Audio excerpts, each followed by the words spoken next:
have come live since I have taken the session, right? So I hope everybody is doing fine. And our today's session is going to be based on other law entrances apart from CLAT. So, as a matter of fact, the CLAT result came out today only. I hope everybody had a great result. And I hope everybody had a great result. And uh, congratulations to all of you who scored really well. Without any further ado, let's get started with our session today. So let me introduce to you our guest for tonight. We have a very special guest with us, Dia. She has appeared for a lot of CLAT and other law entrances. She is a maestro and experienced person when it comes to CLAT entrances, and we had the fortune of inviting her over, and she agreed to be with us today to share her experience, to share her journey, her strategy, how did she prepare for all of these exams. So this session is going to be extremely crucial for all the 2024 aspirants of CLAT, and of course the law exams that are yet to take place for the year 2023. So without any further ado, Dia, hi, welcome to the session. How are you doing? I'm doing well. Thank you, ma'am, for having me. Okay, so where are you speaking from right now? I'm currently in my hostel at Symbiosis Law School, Noida. So I'm speaking from there. That's good. First of all, congratulations on making it till there, right? I'm sure Thank you, ma'am. dedication would have gone into it. So a heartful of congratulations. So let's begin from the very beginning. I would request you to please introduce yourself to our audiences. For the people who don't know you, for the people who are not aware of your accomplishments so far. So please introduce yourself. All right. Thank you, ma'am, for giving me this opportunity. And well, my name is Dia Janvi Chand, and I'm currently pursuing BBA LLB at Symbiosis Law School, Noida. I appeared for various examinations for the academic year, 5-year BBA LLB, the law program, 2022 to 27. So after all of that, I finally reached at Symbiosis. And I come from an army background, so I've studied at various places. I've been schooled at various places all across India. So since ninth grade, I've been working with a lot of NGOs. I volunteered with NGOs. So I think that is also somewhere like one of the major reasons where, I got interested into law. So since ninth, I've been volunteering my time with NGOs that work towards women empowerment. I've also participated in national level sailing competition and national level chess competition. So that's all about me. That's really great. Yeah, you're so multi-talented, I should put it that way. I am feeling intimidated by that. Right. So, apart from your contribution or association with the NGOs from a very young age, was there any other reason that motivated you or that played a part in you choosing law as your career? Well, my this all started in 11th grade when I started exploring options for, as a career, what career I should choose. So I explored a lot of different options that were available. And finally, I came across the career of law. And I got really interested about, reading about the rules, the regulations, and the remedies which are available. So that was also, a very interesting point for me. So I went ahead with that. And also, since I had been volunteering my time with NGOs that work towards women empowerment, I had been working with women for women. For the women, they did not know their rights, so they were being exploited by their male counterparts. So I really wanted to do something for them too. So that was also where law came in for me. All right, that's really interesting and at the same time quite motivational at your end, Dia. So I am just curious. You mentioned that you're from the army background, right? Is somebody in your family is from army. So did you not think of going for defense or getting into the army or the navy or the air force? Why, or did you just want to be a little bit on the activist side of the social worker side that you chose law? I did look into the army area, but somehow I just felt that that path wasn't for me. And after exploring law, I felt that law would be a much better option for me, and I would excel more after pursuing law. Okay, all right. And what NGO were you associated with, if you don't mind me asking? Uh, it's Divine Beam Charitable Foundation. So that's one NGO that has been working for women and it works across India. And Right. there's also Asha Foundation. So that there my contribution was mainly online contribution. So I was helping in the online part of their NGO. Mm-hmm. So All right. uh, That's really nice. That's really nice. So now, getting back to your preparation for the law, please tell our audience what are law exams have you appeared for, the entrance exams that you appeared for. well, I applied for CLAT and along with that for AILET, which is for NLU Delhi, and also for SLAT, which is for symbiosis. And I also appeared for AIL-LET, which is the entrance exam for Army Institute of Law, Mohali. Right, right. So, how was your experience appearing for all of these exams? Well, it was definitely challenging since it was completely different procedure as from what we've seen in in our schools. So schools, everything we get reading time, and we're told that we're given sufficient time for questions. We're trained for it properly, like we've been training for it. It's the same pattern, but first of all, the question pattern was different since in schools we get subjective type questions, but the entrances we have MCQs. So it was definitely challenging, but it was also very enlightening because like we got to know a lot about other areas. So like legal aptitude, so the basics of law, I learned a lot about them there. Right.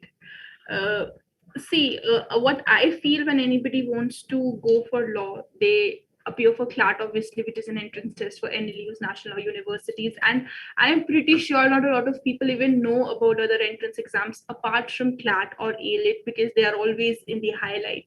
So that was the motive behind us conducting this session, was to make people aware about the options that they have apart from the CLAT exam. So for XYZ reason, it's that you were not able to participate or were not able to score really well in your CLAT exam, like the result came out today only. So what other options do you have? Because the the entrance exams for law keep on taking place in different months. It's not like all of those exams take place in the same month. For example, AILET and CLAT took place in the month of November and December. So it does not really happen like that. So just to create a little bit more awareness about other options that they have, we planned this session. So, going back again, Dia, when you were in, of course, you had appeared or you would have prepared for these exams when you were in your 12th standard. So, how did you strike a balance between, you preparing for your board exams and then for these exams? What was your strategy behind striking a balance between all of these exams or all of these preparations? Well, my batch, we had to give boards twice. Mhm. So became a bit challenging, giving boards twice and also simultaneously preparing for the entrances. Uh, the major thing which helped me was that I started preparing from the beginning. So I attended the live lectures that HitBullsEye provided, and I kept seeing them. And a month or a month and a half before the board exams, I left the preparation for CLAT except for the GK portion, and I focused solely on the 12th examinations, the boards.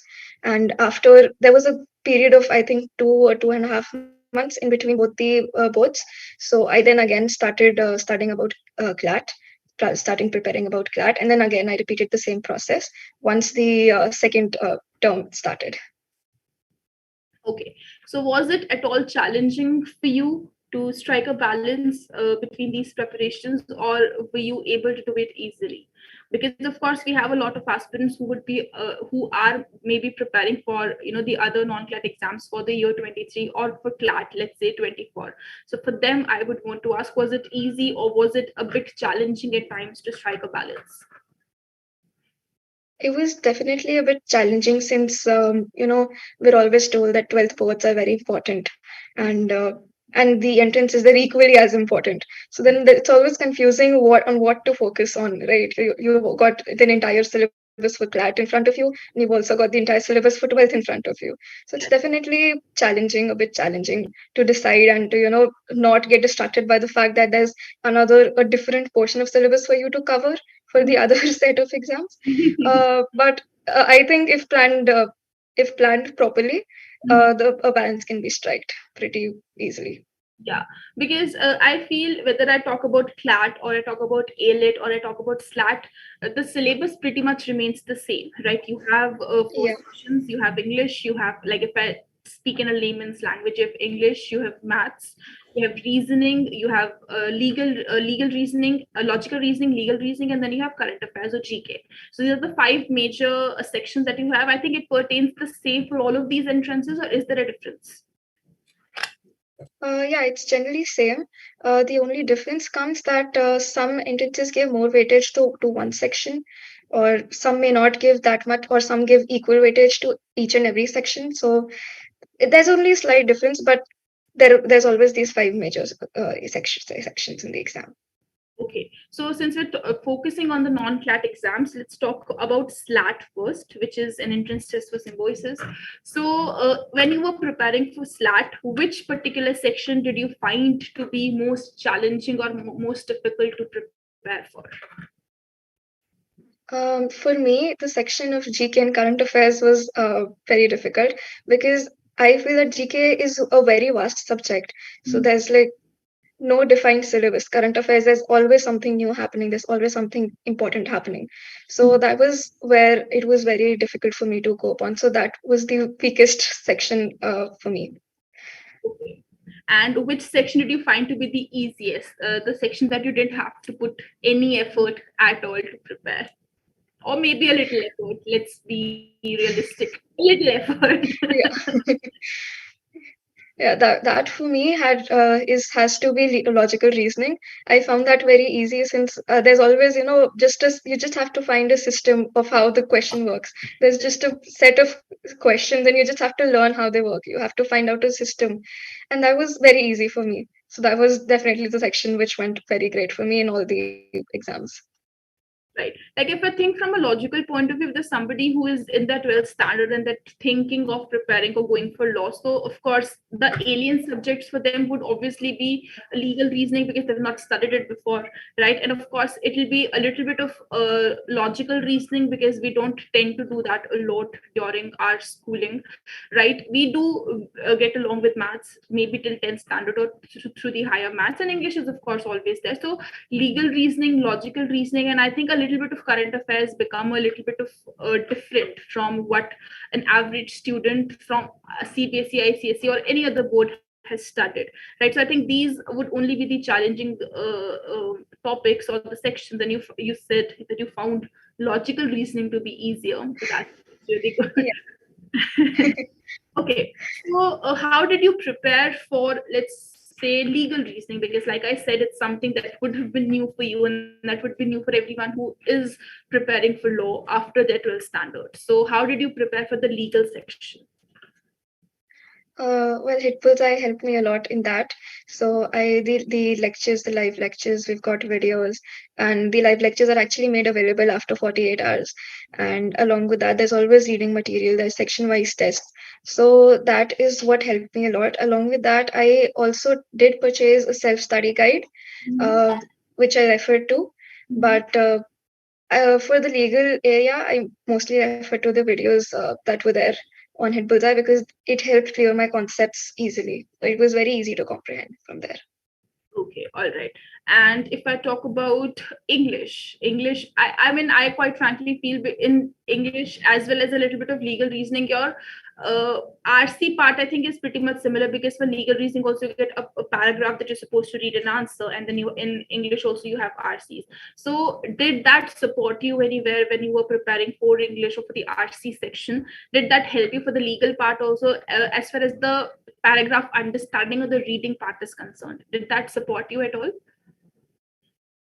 Uh, well, for the reading comprehension and reading the passages, one thing is very important, and that's the reading speed, and also the ability to comprehend at the high speed.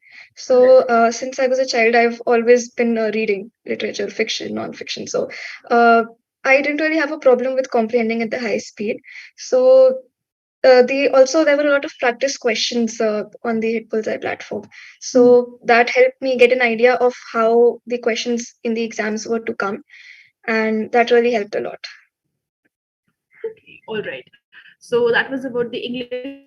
So reading speed, you say, of course, it's important when you're solving RCs, and that is why, like, if there's any student who comes to us and asks that, ma'am, how should I prepare for the English part or for the RC part? So usual suggestion that he or she gets is that, you should read as much as possible, as much as content as possible, and we try to focus on the non-fictional part rather than the fictional part, because it gives you any which way a lot of information, and then a lot of different fields are also covered. So instead of you referring to a novel or something of a single genre or a single field, one must go for articles from different fields, right? So that is why we ask students to read newspapers or magazines or articles, so that they get information from all of the fields. And the reason behind that is not to make you familiar or have a friendly relationship with English as a language, but to make you increase your reading speed. So that's a very common question that we usually get: how can I increase my reading speed? Because there is certain speed that you should have so that you can solve the given questions within the stipulated amount of time period. The trick here is to read as much as possible, because the more you read, the more translation period that is there, or the translation gap that is there in your mind reduces. So any which way, when you read anything, you tend to translate it into your mother tongue, which can be Hindi, which can be Punjabi, which can be any language that you support, and then you tend to translate it again to English. So that translation period or the time reduces the more you read. So for the students who ask this question, reading that is why reading is asked or is important. Now let's talk about the current affairs, the GK part. So as we all know, GK, we have two types of GK. We have current GK and we have static GK. Current GK is something that is happening on a regular basis. Things that are developing on regular basis, whether it is from the perspective of law or global warming or topics like that. And static GK is something which is constant, which is more of a factual thing, right? So Dia, what was your strategy preparing for the GK portion? Well, GK somehow just wasn't the subject for me. So I did not devote as much time to it, and I spent more time on the other subjects. But the whatever time I did spend for the static GK, again, I refer to the live lectures. And for the current GK, there's a podcast by HitBullsEye called Roscope. So I refer that, and there's also weekly dose of current affairs which comes, so that covers a lot of major events of the week. Along with that, reading a newspaper is definitely a must, so you're up to date. So that was how I prepared. Okay, so for the people who don't know, we at HitBullsEye have this activity or this magazine, which is also translated into podcast called Law Scope, wherein the weekly current affairs related to the legal angle are uploaded. We have the videos also for the same on YouTube, and we have a magazine as well as podcasts for the people who are the busy bees. You can always refer to the podcast and multitask your way through the factual thing. So okay, now another very common question there that we get is for the people who tend to prepare for the legal part through reading newspapers, or the current part through reading the newspaper. So do you have any tips for the students as to how they should read the newspaper, or what should be the strategy when you are collecting data or current affairs from such platforms?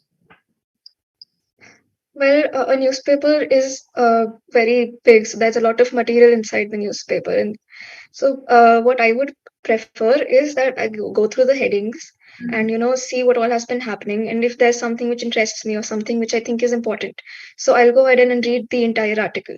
So that's how I've been going. So it's something like selecting the important pieces. So that's also very important while studying for that. Okay, all right.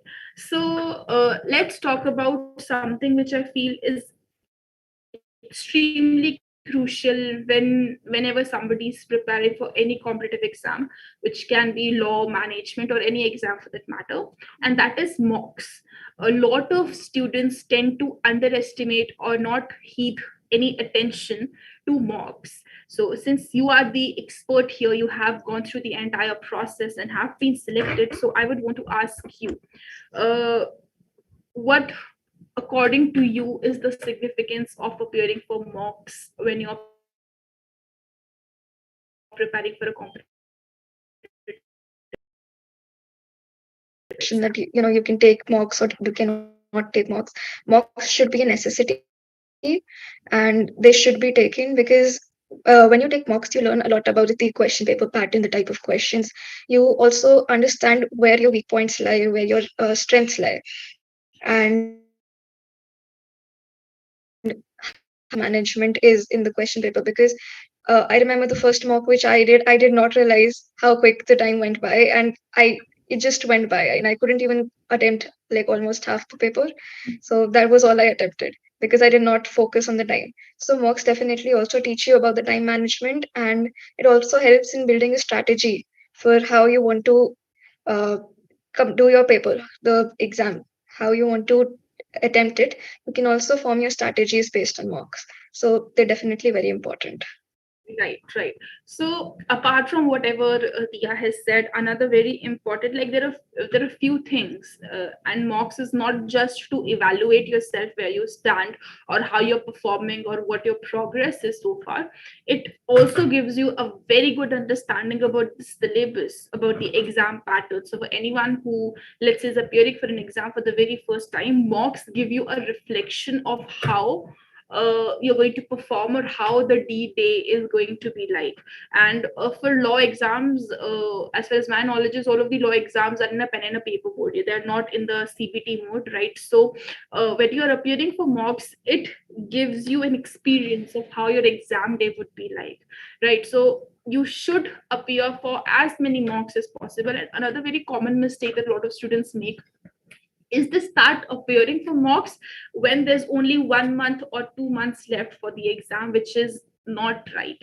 You should start appearing for mocks from like a very early time. My suggestion to you would be from the week that you decide that you want to appear for an XYZ exam, you should start giving mocks from then only. So initially when you start giving mocks, you should not be very driven about what the score is. Your focus should not be on efficiency, rather your focus should be on understanding how the exam pattern works, what all topics are constantly being asked. Evaluate your mocks. Do not focus on time management, do not focus on what scores are you getting, because of course it is the initial stage, everything is alien to you, everything is new to you. So give yourself time, and as you will yourself see, when you have appeared for 5, 7, 10 mocks, you automatically will be able to skim through the question paper, know what the important topics are, what topics are repeatedly being asked, and what topics hold a greater value in your exam. Apart from that, then as you get closer to the exam, let's say that you have 2 months left for the exam, from then that time onwards you can focus on the time management aspect, because of course all of these exams have a timing. I think they have sectional timing also. There you do have sectional timings as well, right? There are sectional timings in some exams. They ones on the computer, but the exams which I gave did not have a section-based timing. Okay, so even if there is no sectional timing, you have an overall time, right? You're supposed to complete the exam, let's in 120 minutes or 140 minutes. So for that, and I quite frankly believe when you don't have sectional timing, it is more dangerous, because you then have to devote your time to each section. When you have sectional timing, you know, okay, then I'm supposed to complete this in 40 minutes. And so it becomes easier, right?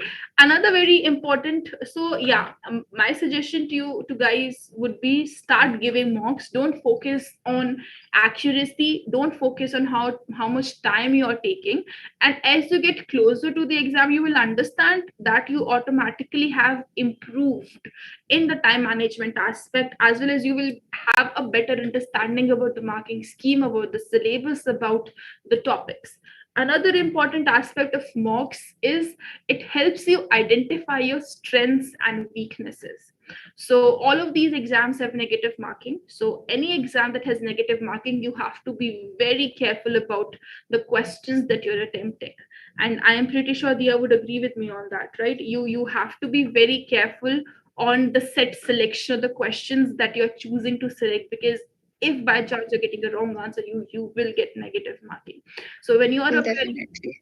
yeah, so when you are appearing for mocks, it helps you identify what areas are your strength, what areas are your weaknesses, and accordingly you can prepare your strategy, because obviously you would want to focus on your weaknesses first, convert them into your strength, and then move ahead. So mocks are very important, guys. Make sure that you start giving mocks from a very early age.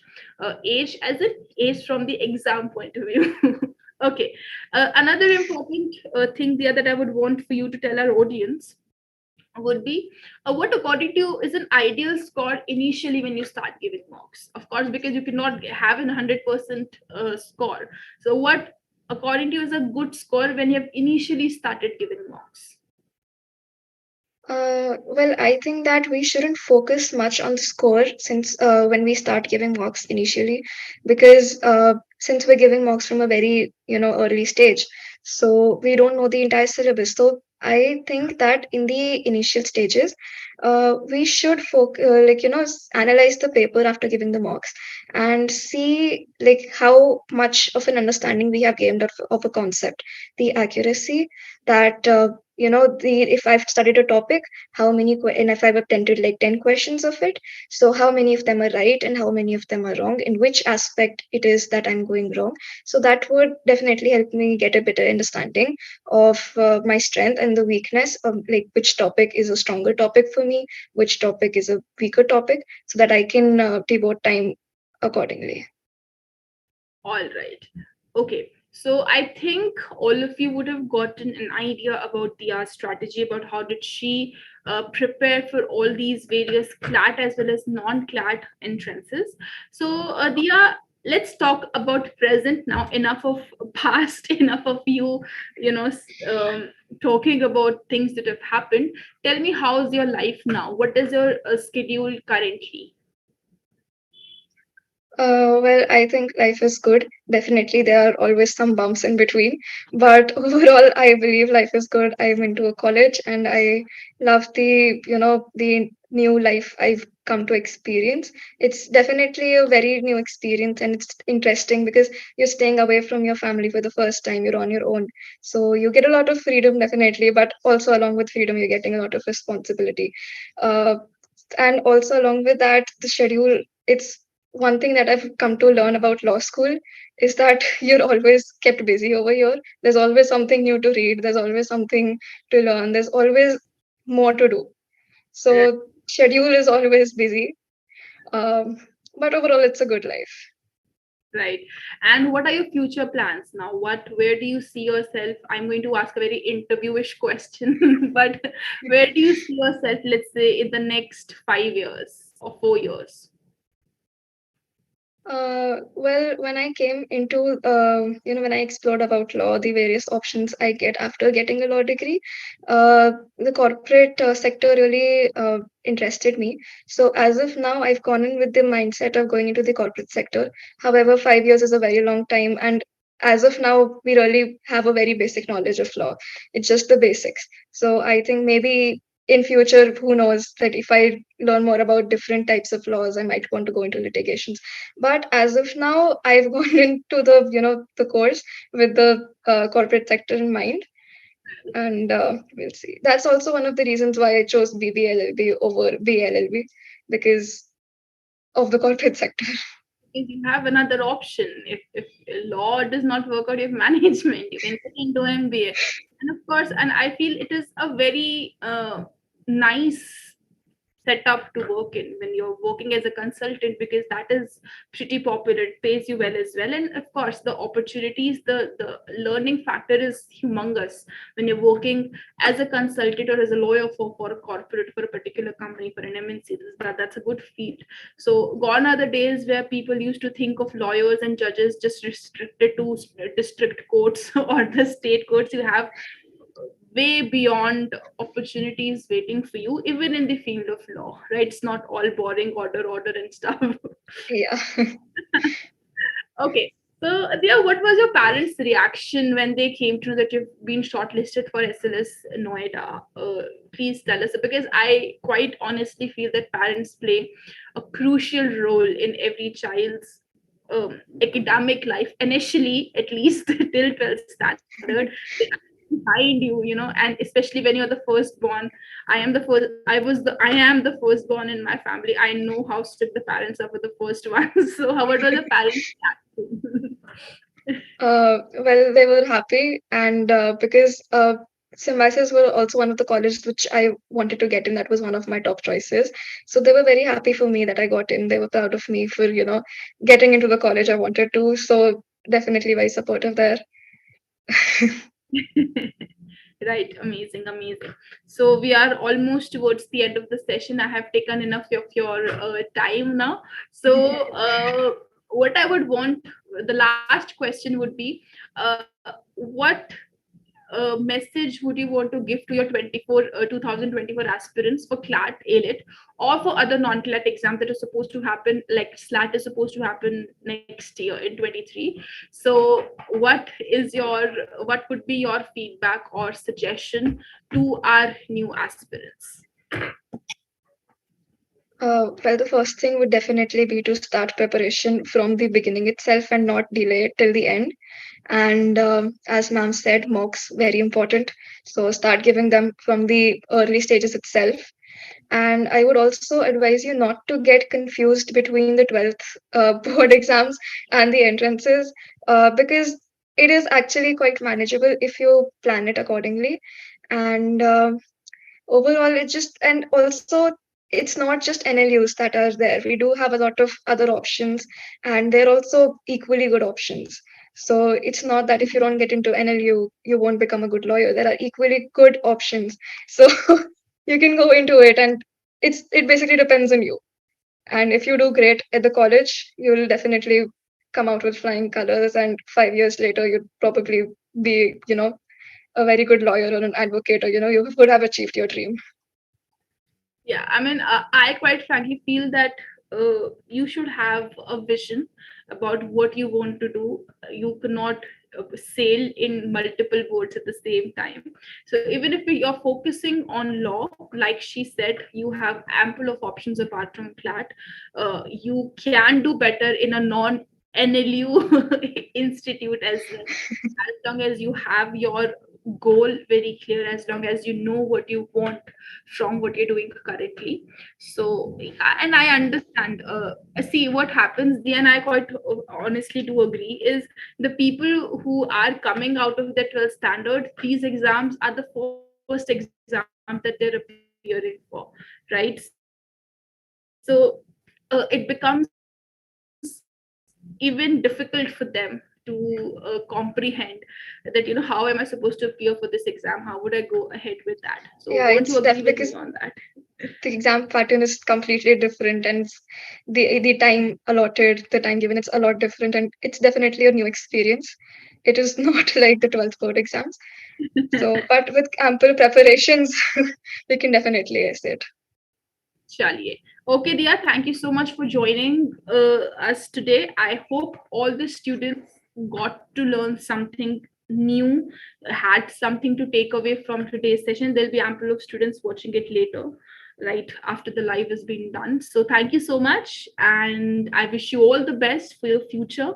And I hope to meet you really soon when you come to meet us at Mohali office, right? So thank you so much, Dia. Have a good day.